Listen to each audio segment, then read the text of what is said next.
Twelfth man, memories, grand master, seventh day, ഇങ്ങനത്തെ who done ത്രില്ലേഴ്സിന്റെ നിങ്ങളുടെ ഫേവറേറ്റ് മൂവീസിന്റെ ലിസ്റ്റിലുണ്ടെങ്കിൽ നിങ്ങൾ ഒരിക്കലും മിസ് ചെയ്യേണ്ടത് തന്നെ മസ്റ്റായി കാണേണ്ട ഒരു സിനിമ തന്നെയാണ് Golam. Very smartly written and very smoothly executed. ഒരു നല്ല റൈറ്റർ ഡയറക്ടറിന്റെ കോംബോ ആണ് നമുക്കിവിടെ കാണാൻ സാധിക്കുന്നത്. Directed by Samjad, very good debut work തന്നെയാണ്. Written by Samjad and Praveen Viswanath. നല്ല സർപ്രൈസിങ് ട്വിസ്റ്റ് ആൻഡ് ടേൺസും നമ്മൾ അമ്പരിപ്പിക്കുന്ന രീതി തന്നെ ആദ്യം മുതൽ അവസാനം വരെ എഴുതിയിട്ടുണ്ട്. എക്സൈറ്റ് ചെയ്യാൻ കുറേ സംഭവങ്ങളുണ്ട് ആ ഒരു സ്ക്രിപ്റ്റിൽ. ആൻഡ് അതേപോലെ തന്നെ ഓഡിയൻസും ആ ഒരു ത്രില്ലോടെ തന്നെ ഇരുന്ന് കാണും. ഇന്റർ ബ്ലോക്ക് കിടുക്കി. ഇനി പടത്തിനെ കൂടുതലൊന്നും പറഞ്ഞില്ല, സസ്പെൻസ് ത്രില്ലർ ആയതുകൊണ്ട്. ആർട്ട് ഡയറക്ഷൻ പൊളിച്ചു by Nimesh Thanur. Music by Abi Salvin Thomas, അതും കിടിലായിരുന്നു.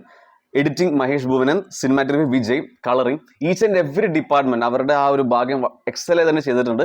ആൻഡ് വളരെ നന്നായിട്ട് തന്നെ സംജദ് ഇവരൊക്കെ ഡയറക്റ്റ് ചെയ്തിട്ടുണ്ട്.